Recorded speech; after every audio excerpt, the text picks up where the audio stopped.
My name is Bethany. I study at the Girls' Grammar School and I'm here to interview Gail. My name is Gail and I'm the granddaughter of Ella Earnshaw, and Ella Earnshaw and her mother before her were both seaside landladies in Morecambe. Where was the property located? The property that my grandmother had, where she was a seaside landlady, was 113 Chatsworth Road at the west end of Morecambe, which is near Regent Road. Prior to that, her mother had also been working in the seaside trade, and she had been on Albert Road in Morecambe and also on Westview Terrace. The property that my grandmother had was a terraced house, and also the one that my great-grandmother worked in was a terraced house. In fact, most of the houses that were used by the seaside landladies were terraced houses, particularly in the West End. What type of landlady was she? Yeah, she was a no-nonsense but very, warm and caring, but I think she set a tone of expectations of things being reasonable. She was very good at what she did. I think she was exceptionally good at what she did. Warm, efficient, good customer service. She had a lot of repeat business. I wouldn't say particularly outgoing, and I wouldn't say particularly reserved. I would say competent and had the right level of behaviour for business dealings. A tight ship that was a nice ship, but there weren't any rules. There were no signs on the doors, no particular rules. And in those days, a lot of people smoked, so there was never a thing of no smoking. I can't think of there being electric fires in the bedroom, and there certainly was never central heating in the property. And in those days, people just put up with being cold. Both my grandmother and my great-grandmother came to Morecambe from Morley to set up running a guest house. So Ella was the second generation then of this holiday trade. Do you know why she became a landlady? So my grandmother, she was very competent, but I think she did it out of economic necessity rather than taking benefits. What she would do was make enough money, work really hard during the summer months in what was always referred to as the season. So she would work really hard during the season and then put some money aside also to take her through the winter. One of the things that attracted the guests, the whole area had been nicknamed Bradford by the Sea. So you got a lot of guests who came from Yorkshire Milne towns, and you got other guests who came from Scotland. My grandmother had quite a lot of repeat business, so there were certain families came several years running, so that indicated some kind of level of success. But I think in terms of what attracted the guests, at that time in Morecambe you probably got about 5 theatres, several cinemas, two piers, there were 2 fairgrounds, and there was plenty of entertainment and things for people to do.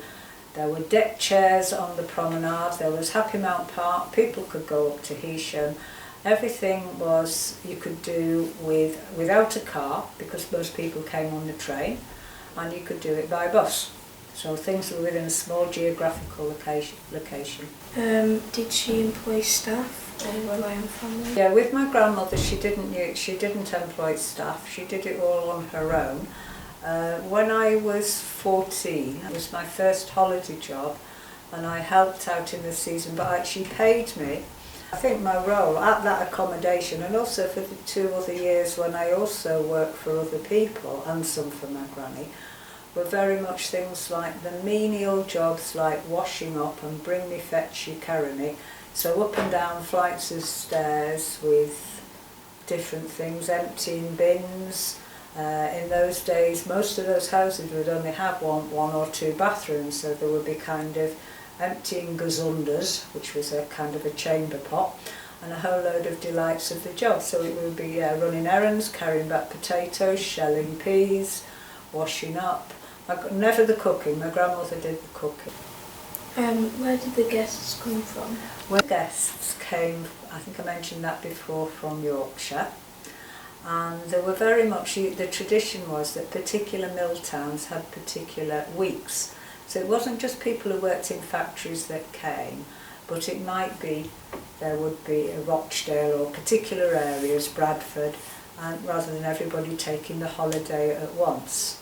And then in August there were the Scottish people came to town.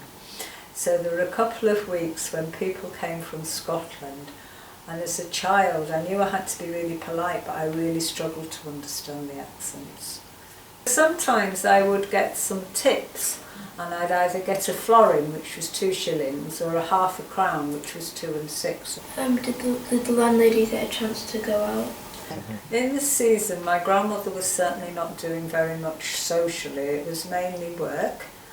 Saturday was the changeover day when the beds and things were done, and the only time that lunch wasn't made. So she might have had a quick coffee with a friend. As a child I would go up with my mother on Saturday, but wouldn't be staying for tea in the way that I might in winter.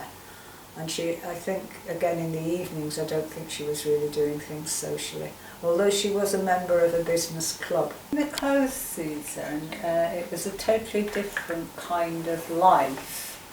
So things were more relaxed. With her niece, and they would sometimes go on a coach trip holiday, and that was probably about the only thing that was within her means. When she'd come over at aged 11, she'd assisted her grandmother. So I think part of it was there's a familiarity with the trade. You know what's expected, you know how to do it well. And I think in a different era she would probably have done something different. I think she enjoyed it. I think she would definitely have done something. And I think at other times she endured it because it was her way of making a living and making her way in the world.